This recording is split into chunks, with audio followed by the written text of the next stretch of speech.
All right. So let's get started.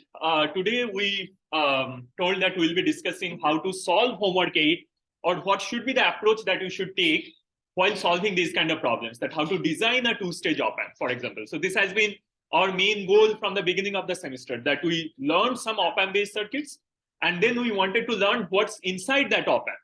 What are the different transistors that are there inside that op-amp, how you can sort of combine those transistors to create a circuit that can work as an op-amp, right? So that was our main goal, and we are sort of at a point where we can discuss how to design an op-amp.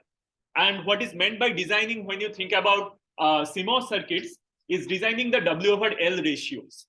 So let's say if you are given a circuit like this and some kind of specifications, what you need to do when people tell you to design this is all they want to know is the W over L ratios. What's the ratio of the width to the ratio of the length of the MOSFET? And sometimes the length is something that is scaling over the years. So if you think about the technology, which is, let's say, 90 nanometer, what is really meant is that the transistor's length or the minimum length that you can design in that technology is 90 nanometers.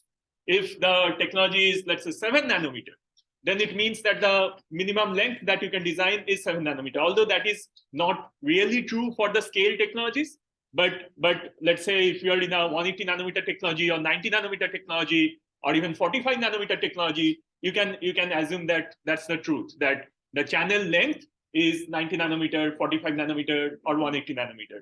That's the name of the technology. So this does not remain exactly true for extremely scaled technologies like 7 nanometer or 5 nanometers, but the concepts are very similar.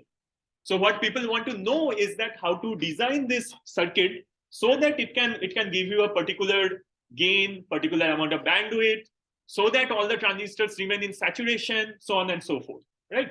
So the first thing you need to design it for is that the transistors need to remain in saturation, because you know that what are the constituents of this circuit. The constituent, one of the constituent is a current mirror, right? So you have this bias current on the left-hand side, which you are mirroring to these transistors, right? What's the condition there? That the transistors, all those transistors in the current mirror needs to be in saturation. Similarly, when you are designing this amplifier, let's say we are thinking about the half circuit. So the main condition is that all the transistors in that half circuit need to be in saturation, right? So biasing is everything. Once you ensure that the transistors are in saturation, they will behave in the way that you have learned that transistors behave, right? So that's the main purpose, that bias them in saturation. That's the while we are designing it for a particular amount of gain or bandwidth, it's even more important to bias them in saturation. And that's what we learn as an analog design engineer. All right, so we have gone through some of the theories in the previous lectures, that how to design or how to sort of analyze the AC response of these kind of amplifiers. And we have also briefly looked at something called compensation or pole splitting, that you want a single pole to have more effect on the overall design than the other poles, right? So you want to design a system which has a single pole, because that was one of the assumptions that we had made in the beginning of the course when you told that the op-amp is a single pole system. So it's not really a single pole system, but what is meant by or what do I mean by this is that one pole is more dominant than the other poles. So if you think about the Bode plot or the frequency response, so the transistor will have a fixed gain at lower frequencies, then you'll encounter a pole, and after that you'll have a minus 20 dB per decade slope. And in the last lecture, we had discussed that to make sure that this op-amp is not unstable, that it is not oscillating, to make sure of that, the second pole needs to come after you have crossed the gain equal to 1 point. So this x-axis, let's just assume that this represents gain equal to 1 or gain equal to 0 dB. So the point or the frequency when it crosses gain equal to 0 dB is called the gain crossover frequency. So we need to design it in a way that this second pole comes after the gain crossover frequency, so that you don't oscillate, right? So it's very easy to create an oscillator instead of an amplifier when you are designing, right? If you are not really taking care of this concept. So you need to make sure that the second pole comes after the gain crossover frequency, which means that you'll have a positive phase margin. And in general, again, we'll discuss this more when we study electronic circuits too. But it's sort of important to keep a phase margin of about 50 degrees or 60 degrees, because you know that there's always tolerances in analog circuit design. You might think that the transistor will have a particular amount of GM or a particular amount of mobility, but it might not turn out to be true. There might be 5% or 10% differences. And because of that 5% or 10% tolerance, you might end up with let's say if you're designing with a phase margin of 5 degrees, your phase margin might become negative because of those tolerances. So it's always better to keep some additional tolerance. And that's why people design it for, let's say, a phase margin of around 60 degrees, which most of the times makes sure that your amplifier will not oscillate. Okay. And the condition to have that, again, this is something that we'll prove in e-circuits too, is that if you have this compensation capacitance's value to be more than 0.22 of CL, so CL is this load transistor. If your CC is more than 0.22 of that CL, that ensures that you have more than 60-degree phase margin. Again, there's a mathematical background of it. We'll learn that in e-circuits too, because we haven't really gone into the details of frequency response in this course. All right. So you want to have a high value of this compensation capacitance, right? You want to increase it to be more than 0.22 of CL. But there's a cost to it, right? There's always some trade-offs in analog circuit design. That as you're increasing the compensation capacitance, as you're increasing CC, your slew rate suffers. And what is meant by slew rate is that how fast your output moves, right? Let's say you want to, let's say you're providing a step input to the op-amp. You want to sort of make it operate as a comparator. We'll learn about comparators after Thanksgiving. So if you want to make it operate as a comparator, let's say you're giving it a step input sort of, or maybe even Smith triggers. In that case, your output does not switch instantaneously, right? So even if you're giving a trigger which is instantaneous at the output, at the input, the output is not instantaneous. There is always some time delay. And let's say if your input looks like that, your output may look like something like that. So there is always a slew. So this time delay is called the slew, and the slew rate determines whatever voltage difference you're looking at. So for example, let's say this is 5 volts and this is a 0 volt. So you are sort of traversing from 5 volt to 0 volts within a specified amount of time. So that amount of voltage, so 5 volt over this specific amount of time, that will give you the slew rate. And it can again be proved that slew rate is nothing but I5 over CC. This will be again proved in e-circuits too. But I5 is your tail transistor's current in the differential amplifier. Okay, and the other thing that's again we are taking from e-circuits too is the gain bandwidth product. So it will again be proved as 2 pi times gain bandwidth product will be equal to GM1 over CC. So you see that whatever is related to CC, the compensation capacitance, because that deals with the frequency response and pole splitting, this is something we are just assuming to be true at this point. We are not proving these 3 equations. Those will be proved in e-circuits too. But right now we'll just assume that these 3 equations are true. Okay, so how do you start this design? So the way you start this design is that it's the easiest to start this design to start from M3 or M4. So the load transistors that you have on the top. And keep in mind that here we are talking about NMOS input cases. So you have your Vin provided to M1 and M2 transistors, which are NMOS transistors. Your load is a current mirror load created with PMOS transistors. The output of this first stage goes to the second stage, which is a common source, where the input is a PMOS transistor and the load is an NMOS transistor, right? So output of the first stage goes here, right? Output of the first stage goes to the gate of the PMOS transistor. We're taking the output, the final output from the drain of the PMOS transistor, and the source of the PMOS transistor is an AC ground that is connected to VDD, right? So this is a common source stage with a PMOS input, and the load is a NMOS. So once we have identified that, the way we start this design is that we already have some idea about how much our I5 should be, because we'll know that how much your CC, how much your coupling capacitance should be from the load capacitance number. So the load capacitance's value will always be given in the design. If it is not given, you always ask who is, like, the person who is giving you the specifications. You should always ask them that what's the load capacitance for which I'm designing, because that will determine everything. So your CC will be 0.22 times that load capacitance or greater than that. Your I5 requirement will come from the slew rate and the value of CC. So you'll know what is the value of I5. And now remember that this is a differential amplifier. So I5 is the tail current source, right? The tail transistor's current. The current that flows in the two branches of the differential amplifier will be half of the current that flows in the tail transistor, right? So this current will be half of the current that flows in the tail transistor. So this current is half of I5. This current is also half of I5 in the ideal scenario, right? If you have biased it correctly. So I5 is 2 times I3. So I3 is the current that flows through the M3 transistor. And in this case, keep in mind, M3 is this transistor that we are dealing with, the one of the load transistors. Okay. So now you can write I3 as K3 over 2 V overdrive of 3 squared. It's just K over 2 V overdrive squared for the third M3 transistor, right? And you can write K3 as K3 dash, that is the device transconductance, times the aspect ratio.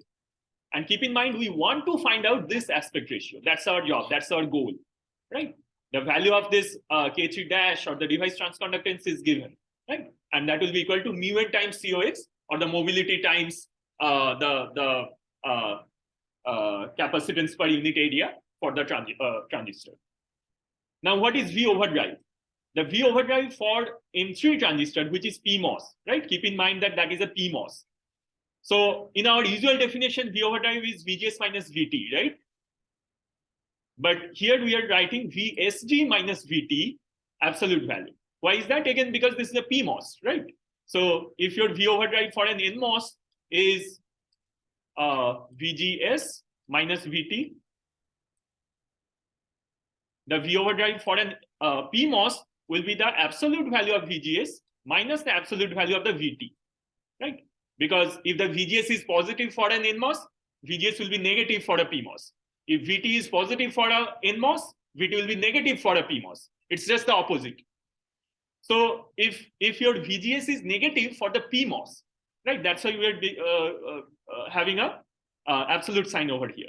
So if your VGS is negative, your VSG is positive. So this is just another way of writing the same thing, right? So instead of writing writing with the absolute values, we're writing VSG3 because VGS3 was negative. So VSG3 will be positive. Why? Because VGS is nothing but VG minus VS, right? This is VG minus VS. And what is VSG? That is the opposite, right? That is VS minus VG. Right? So these are again opposites or the duals of each other. So you can write this as VSG minus VT3. Now you can, what is your VSG3? What is the source of the M3 transistor? The source of the M3 transistor, remember that this is a PMOS. So the source will be at a higher potential, right?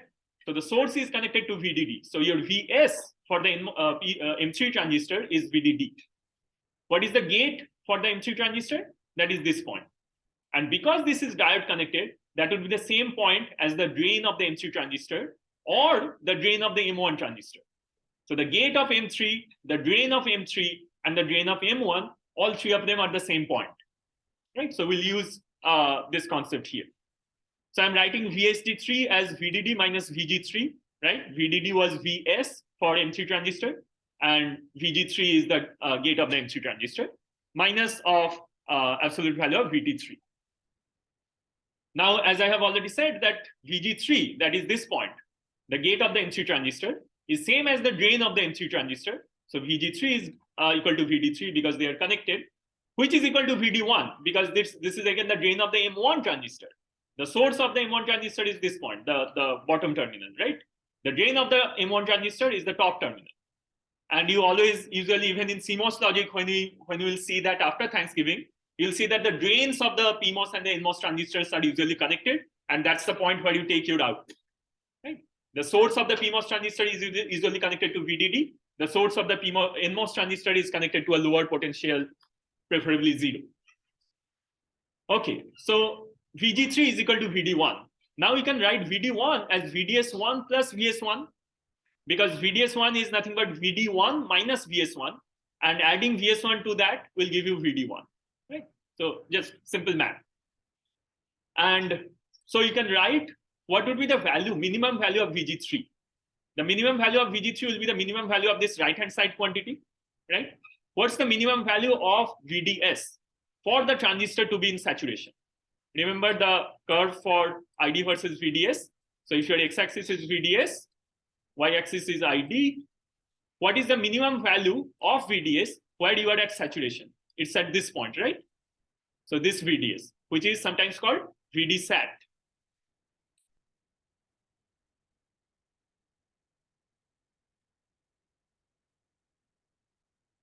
All right, so this, something's happening to the recording, so just a moment.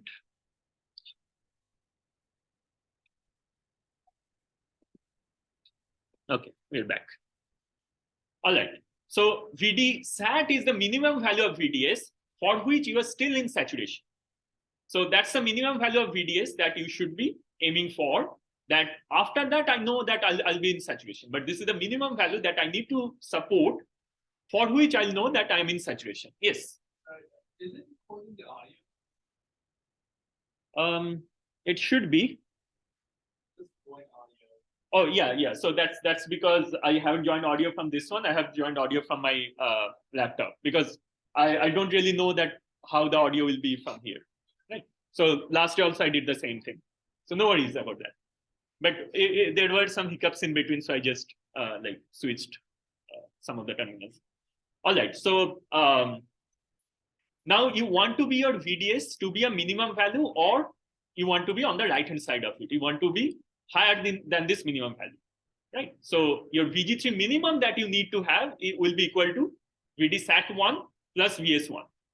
That's just the minimum value of this right-hand side quantity, right? Agreed? Now you can write VD-SAT of 1, which is equal to V overdrive of 1. So you know that this point, VD-SAT of 1 is equal to V overdrive of 1, right? Or VGS minus VT. So now we are just replacing VD-SAT of 1 with VGS1 minus VT1.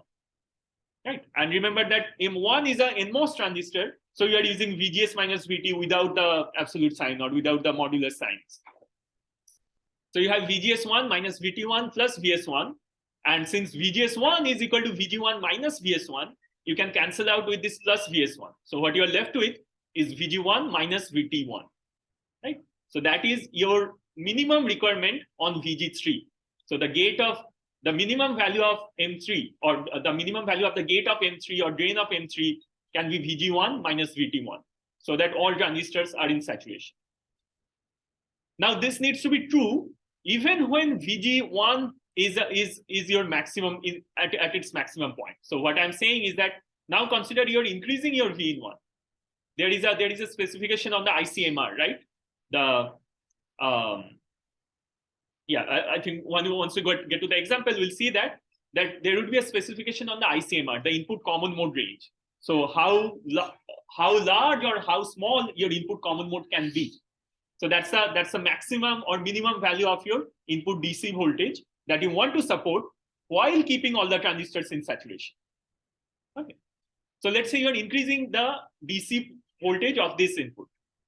What will happen as you're increasing the gate voltage? To keep this transistor in saturation, you also have to increase the drain voltage, right? Because VDS has to be always greater than VGS minus VT for M1 transistor to be in saturation.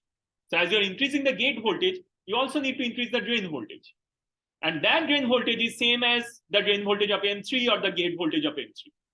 So as you increase the input DC voltage, your VG3, your gate voltage of M3, that needs to increase, right? Which means that this value of VG3 minimum that we have calculated, that needs to be true. That needs to support even when your VG1 is at its maximum value. Even when this point is maximum, if this point's voltage is at maximum, the minimum VG3 should support this equation. So we write VG3 min as V1 max minus VT1. And note that this V1 is basically V1 DC of 1 plus the AC input at your op-amp. Now the AC input is usually very small. Sometimes it's in microvolts. So I mean, all you'll see for all practical purposes at the input is basically this DC quantity, which would be, let's say, 2 volts or 3 volts, something like that. Right? So your VG3 min is V1 max minus VT1. Now you know your V1 max, value of the V1 max from the ICMR specifications, and you know your threshold voltage of the transistor. So you can just write your I5, the equation of I5 was this, right?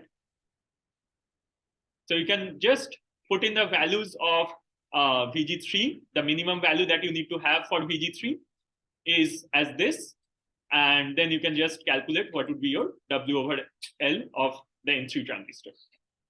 And note that the W over L of the M3 transistor will be equal to the W over L of the M4 transistor. Why? In this case, these are not symmetric, right? So this question might come in your mind that the left-hand side and the right-hand side half circuits are not symmetric. So why are we saying that the current that flows here or the size of the M3 transistor will be same as the size of the M4 transistor? That is because the current, this is a current mirror circuit, right?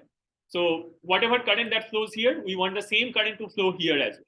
So your currents are same, your overdrives will be same. Why? Because the gate is at the same potential. The gates are connected for M3 and M4. The sources are connected for M3 and M4. So the VGS will be same for M3 and M4, which means VGS minus VT will be same for M3 and M4 both. So your overdrive will be same for M3 and M4. Right? V overdrive is VGS minus VT. VGS is same, VT is same, so V overdrive is same for both M3 and M4. And we also know that the currents are same. What is the equation that relates current with overdrive? Current equal to K over 2 V overdrive square. Now you know overdrives are same, you know currents are same, so the K value has to be same. What is K? K is K dash times W over L.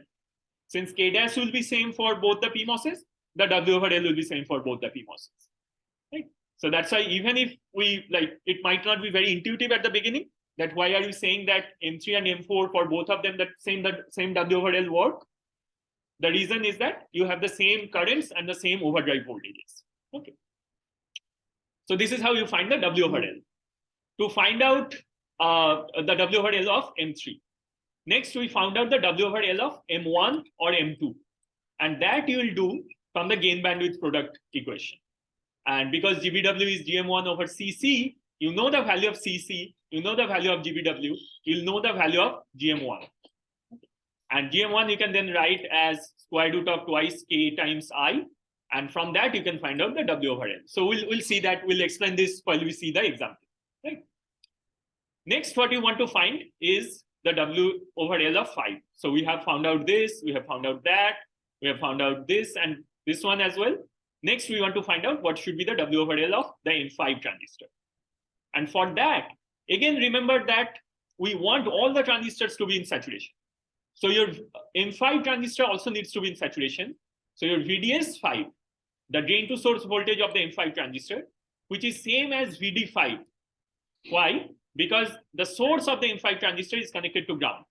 So VDS 5 is equal to VD5. There's no need to consider a VS5 if your source is always grounded. But if you have a VSS, if you have, let's say, a minus 5 volt connected at the at all of these 3 nodes, or a minus 2.5 volt connected at all of these nodes, then you need to consider, you cannot write VDS5 equal to VD5. That will be, if it is a minus 5 volt VSS, then VDS5 will be VD5 minus of minus 5 volt. Right? So just keep that in mind, that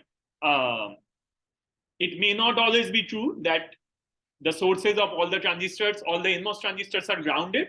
They could be at a negative potential as well, if you're thinking about dual rail supplies. Okay. And some of your op-amps that you have used in the lab does that, right? You have a plus 5 volt supply and a minus 5 volt supply, right? So here, the example I'm showing, it's, let's say, a plus 5 volt and a 0, but it could also be a plus 5 and a minus 5. So something that would change is this equation. So you should not only consider VDS5 equal to VD5, it will be VD5 minus VS5, and then you put whatever value VS5 will be having. Okay, so, but for this case, VDS5 is equal to VD5. What is the drain potential of M5 transistor? That will be same as the source potential of the M1 transistor, right? So VD5 is equal to VS1 because those two nodes are connected. The source of M1 is connected to the drain of M5. Okay? Now VS1 is equal to VG1 minus VGS1. You can write it in that form because again, VGS is VG minus VS. So VG1 is your V1. That's the input voltage that you are providing at the gate. What is VGS of 1? That is V overdrive of 1 plus VT1, again from the definition.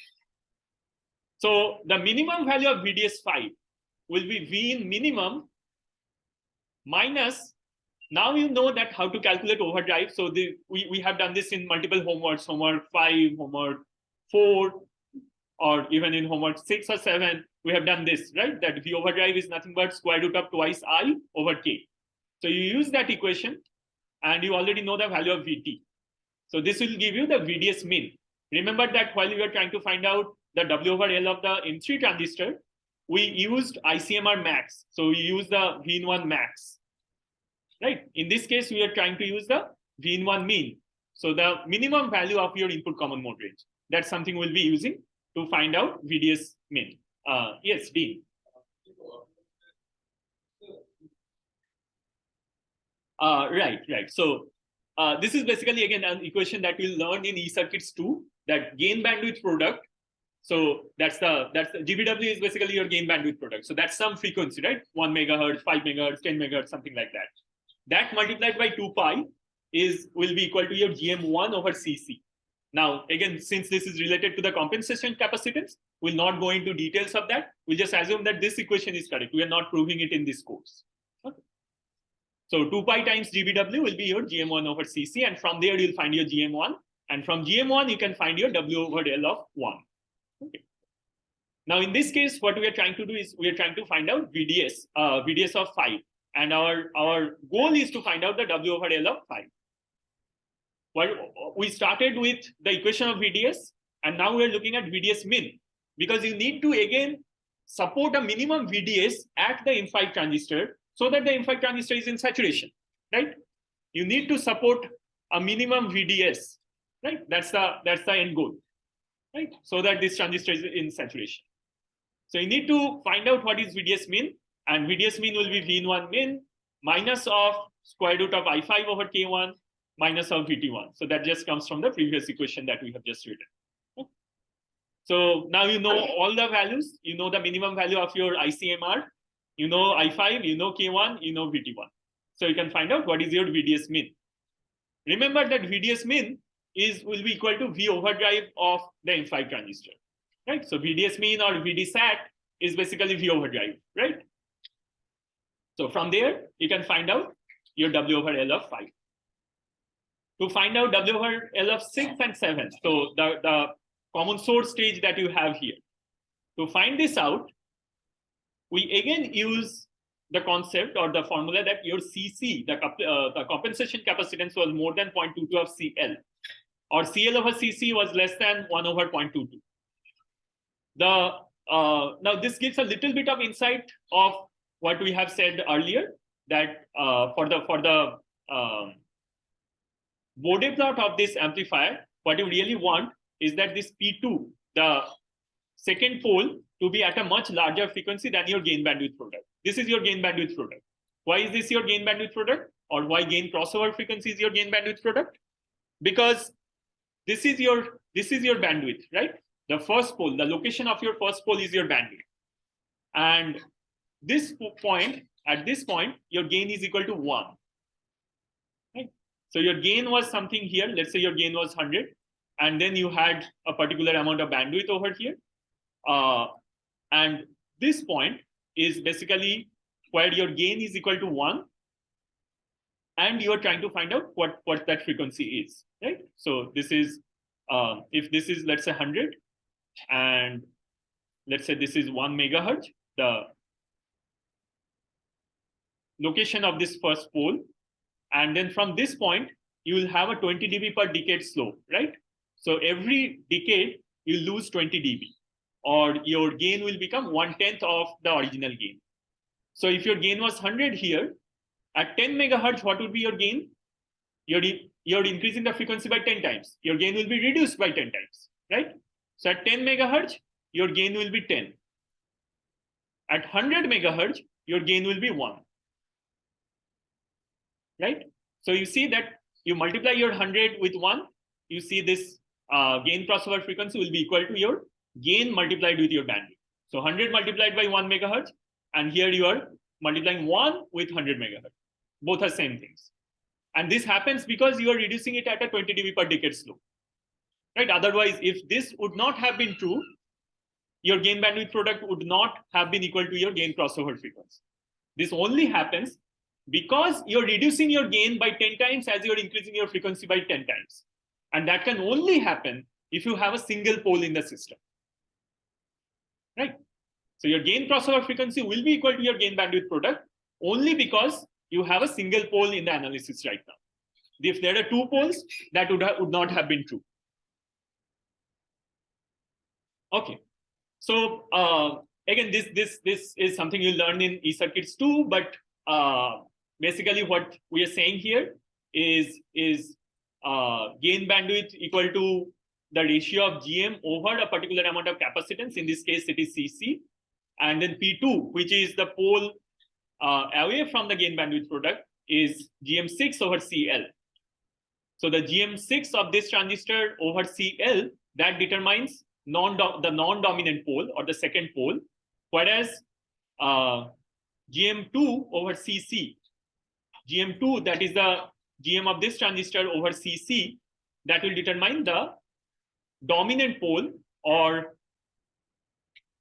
this pole that determines your bandwidth. Okay. Again, we're not going into details of that, but what we assumed is that our P2 is greater than 2.2 times GBW. That's from the what we had discussed in the last class.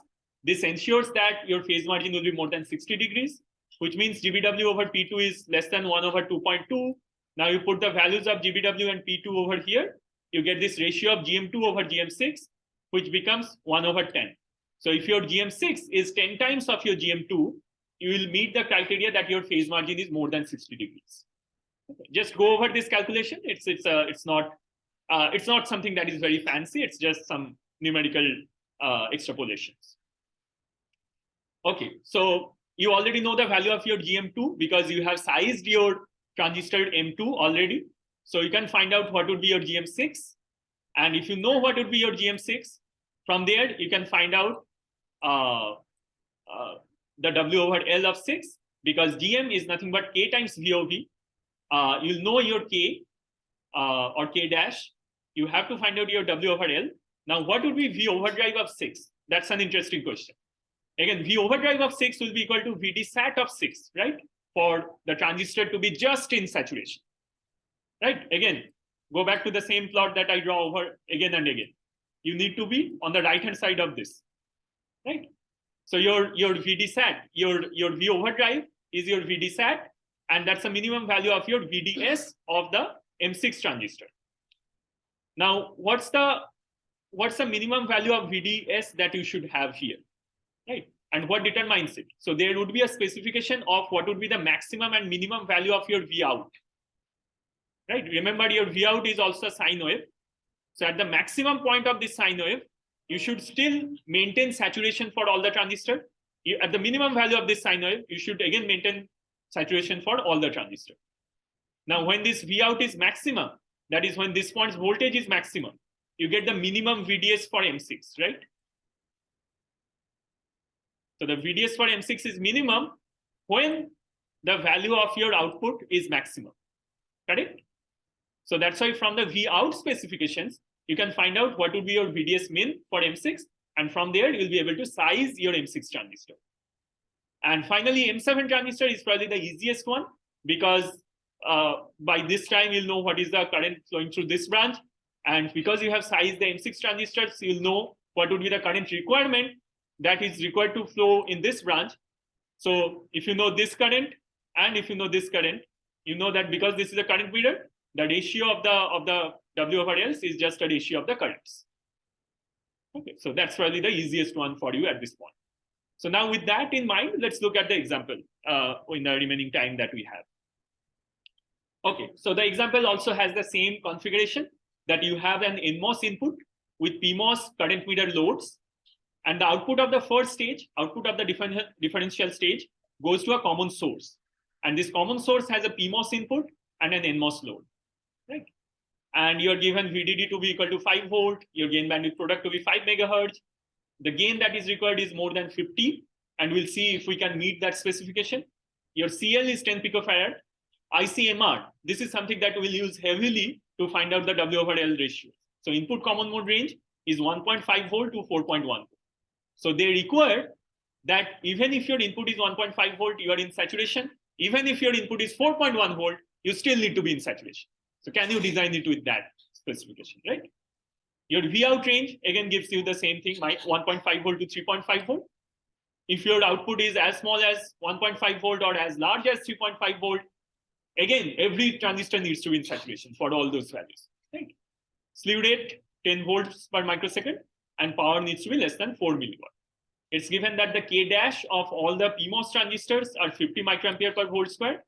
K dash of all the NMOS transistors is 100 microampere per volt square. And the threshold voltages for NMOS and PMOS are given here. And the value of lambda is also given, which is 0.2. What is your step one? Step one is find your CC.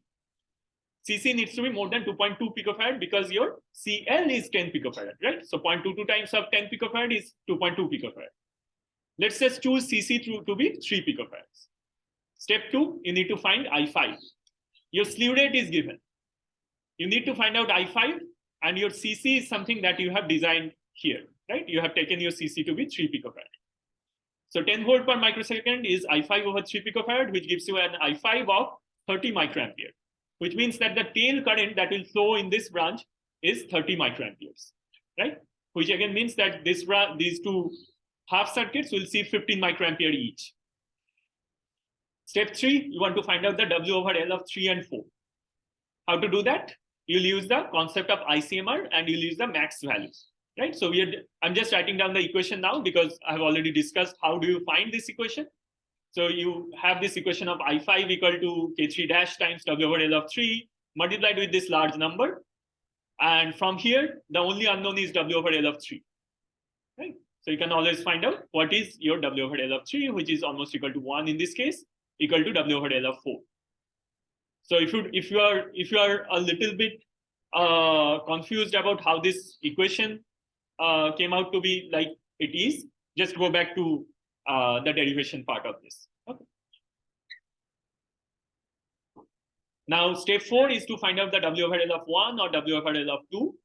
And for that, you use the equation that Dean has asked a little while ago, that the gain bandwidth product multiplied with 2 pi, that's your GM1 over CC.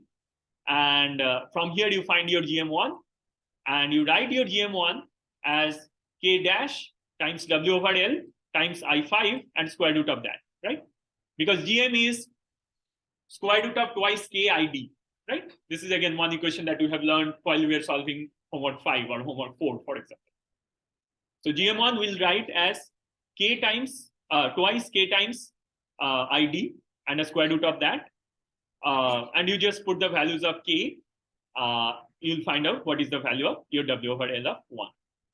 So in this case, W over L of 1 is almost equal to 3, which is also equal to your W over L of 2. Now, next step is to find out the W over L of 5. So that's the tail transistor, that how do you size this tail transistor? And remember that we found it out from the VDS requirement of the tail transistor, that this transistor also needs to be in saturation. VDS 5 needs to be some minimum value, which will be incidentally equal to your V overdrive. And from that, we'll find out the W over L of 5. So VDS 5 min, you use the equation that we have derived earlier. So this is the minimum value of your ICMR specifications. You know I5, you know K1, and you know VT1. So you can find out the minimum value of VDS 5. Now you just put that value in the equation that I5 equal to K5 over 2 V overdrive 5 squared. And K5 is nothing but K5 dash times W over L of 5. You know K5 dash, you know VDS5 min, you know I5, so you can find out what would be your W over L of 5. That comes out to be, let's say, around 1.5. Finally, W over L of 6. We note that your GM6 needs to be about 10 times GM2 so that that second pole is away from your gain bandwidth product, or it is more than your gain bandwidth product. Okay. So this is just, again, going back to frequency response, but the details you'll learn in e-circuits too. So you'll know the value of GM6. And if you know what is GM6, you can always find out W over L of 6, right? Because GM is nothing but K times V of V. K is K dash times W over L. And V of V is VD sat, right? And how do you find out VD sat? Because your V out max was given to be 3.5 volt. Remember that this is the configuration that you had a PMOS here. You had a PMOS here and you connected your source of the PMOS to VDD. The drain of the PMOS was connected to the output. So this is M6. This is the M6 transistor. The drain of the PMOS is connected to the output. And there is a particular specification given for V out max. So if V out max, V out is maximum, the VDS across M6 will be minimum, right? Because this point is fixed. This point is VDD. So if V out goes high, if V out becomes maximum, the VDS across M6 becomes minimum, which is VD sat, right? So you'll find out VD sat for the case when your V out is maximum.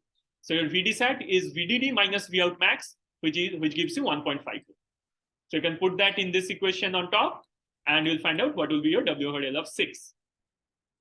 W over L of 7.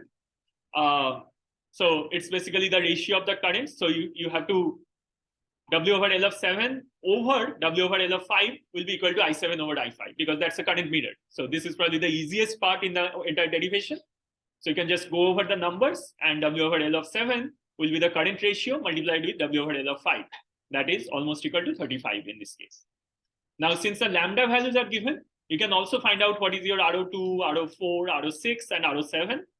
And from there, you can find out what would be your gain, right? Because your gain is the gain of the first stage, that is the differential stage, which is GM1 times RO2 parallel RO4, right? This is something we had derived earlier, that the gain of the diffam stage is GM1 times RO2 parallel RO4. The gain of the common source stage is basically GM6 times RO6 parallel RO7. And the subscripts denote the transistor numbers that we have denoted in the figure. So GM1 is basically the GM of the M1 transistor, whereas in this case, we are interested in the M6 and M7 transistor, right? So you can again just put in the numbers. Your gain is more than 50. Your power consumption, which is the VDD, multiplied with the amount of current that you draw from VDD. So that gives you about 3.68 milliwatt. Right? So what is the total amount of current that you are drawing from VDD? You are drawing one current here, and you are drawing another current here. So this is the I5 current, and this is the current that flows through I7 or M7 transistor. For now, we can ignore the I bias part because, again, there is some current flowing here as well, but that may come from a separate VDD once you're talking about an actual design. So this is how we solve these kind of problems. That this is how we size the transistor or design the transistor. Now, I'll talk a little bit about the homework problem and how it is different from the example problem. So in the homework problem, we are looking at PMOS input stages for the diffam. You see that everything is sort of reverse. It's dual of the example problem, right? So you have a PMOS tail current source, or you might call it a head current source now because it is at the top, but it's usually still called a tail current source. Okay. Now, you have your input connected to the PMOS. You have a current meter load with these NMOSes which are connected at the bottom. And then you have a common source stage for which the input is this NMOS and the load is the PMOS. So everything is just dual of what we had seen earlier. But we'll use very similar equations. Now, there was one mistake in the initial version of the homework problem that I had uploaded. And Jackson pointed me out to that the input common mode range that needed to be changed so that all the transistors need to be in saturation. So this is the updated number that it needs to be within 0.9 volts to 2 volts. And with that, you'll see that all the transistors are in saturation and you should be able to design it just the same way as you did for the example problem.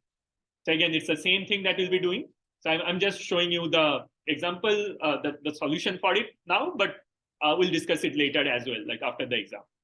So basically your CC, again, you can choose some value, let's say 3 picofarad. You can find out your I5 in the same manner as you did before. And then you need to find out your W over L of 3 or W over L of 4. Now remember that your M3 and M4 are the NMOS transistors. So be very careful that what kind of VGS or what is the value of VT that you are using. Right? In the example problem, they were NMOS M3 and M4 were PMOS transistors. In this case, M3 and M4 are NMOS transistors. So you have to use the threshold voltage of the NMOS. You have to use the formula of VGS minus VT as the V over drive instead of VSG minus absolute value of VT, right? Which will be true for PMOS, right? So just be careful about what your transistors are, whether they're PMOS or NMOS, and you should be good. Okay. So, but you're using the same set of equations as you see from the example problem, that you will still use K times this W over L ratio multiplied with your VOV squared, which is VGS minus VT. And then you'll just find out what is your VGS min, and that VGS min will be corresponding to the VSD sat of M1, because remember your M1 is now a PMOS transistor. So when you draw this curve for a PMOS transistor, instead of your x-axis being VDS, it's absolute value of VDS, or you might want to call it VSD, because the source and the drain positions are opposite, right? It's just reversed. So it's just ID versus VSD for a PMOS. For the NMOS, it was ID versus VDS. So just keep that in mind, put in the correct numbers, and you'll reach the correct conclusions. Okay. So your VSD, instead of calling it VDS sat or VD sat, we're calling it VSD sat, which is again equal to VSG minus VT for the PMOS transistor. So it's just the dual of the same example problem that we have done here. And with that, you should be, now something that needs to be kept in mind, that while we are solving the NMOS input problem, when we are trying to find out W over L of 3 or W over L of 4, we use the ICMR max specification, right? But here you need to use the ICMR min specification because things have reversed. It's the dual of the previous problem. So if you just go back to the previous diagram, so here we were saying that if my V in 1 increases, I need to increase the VD of my M1, which will increase my VD of M3 as well as the VG of M3, right? So which means that I'll have if my gate of M3 increases, I'll have a lower VSG, right?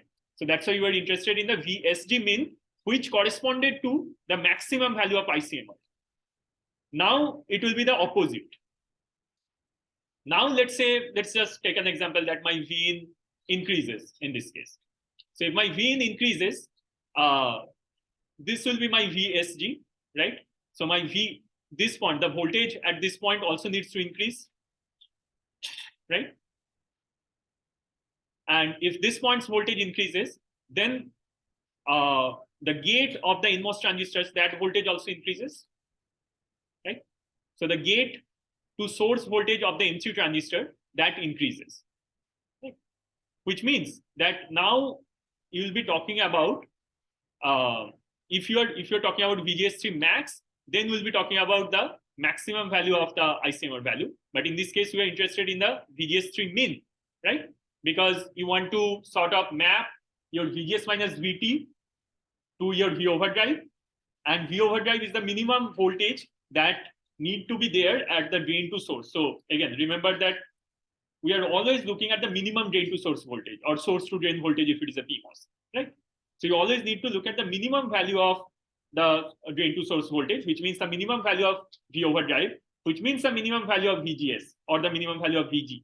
So if you're interested in the minimum value of VG, so this direction will be reversed. So you want to reduce it, and you want to see what is the limit up to which you can reduce it, which means that this will also be reversed, which means this will also be reversed, right? So when you're trying to look at the minimum value that you can support at M3, the gate of M3, you'll be looking at the minimum value of ICM. So that's one difference from the example problem, that when you are trying to find out VGS3 min, you'll be looking at V in 1 min in this case. In the previous example scenario, you were looking at V in 1 max, right? Because NMOS and PMOS, again, it comes from the duality of those two. Right? So just be careful of that. This is the only place where you can make a mistake. Otherwise, it's exactly similar to the example problem. Similarly, step 4, find out W over L of 1 and 2 from the GBW number. That's also very straightforward. Step 5, VSD. From there, you will find out the W over L. And here, you'll be using the ICMR max, because again, it's the opposite. So just keep this in mind, that the place where you will use the ICMR min or ICMR max, that will be the opposite or the dual of what you had seen in the example problem, because now we are using PMOS inputs instead of NMOS inputs. So that's the only catch. That's the only difference you'll see from the example problem. Apart from that, everything should be very straightforward. And you can expect a very similar problem in the exam as well, on Friday's exam. So if you are solving these two problems, the example problem and the homework problem really well, you should be able to do well in the exam as well. There's a review session from IEEE HKN tonight at 5 p.m. I think. So if you want to attend that, please do so. So they will be also going over the same set of problems. If you have any questions, you can ask there as well. Jerry, yeah. Are we expected to be able to solve the equations that you did in order to actually solve the equations?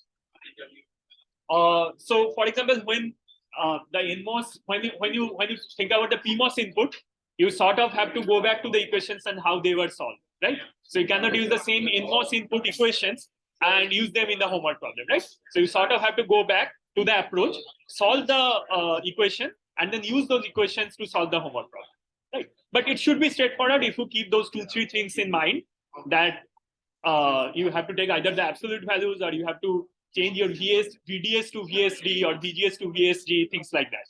So as long as you do that, it should be okay. No. In exam, either it will be the NMOS input or the PMOS input. So it will be very similar. You'll have both the equations by that time, because you'll be already solving the homework, right?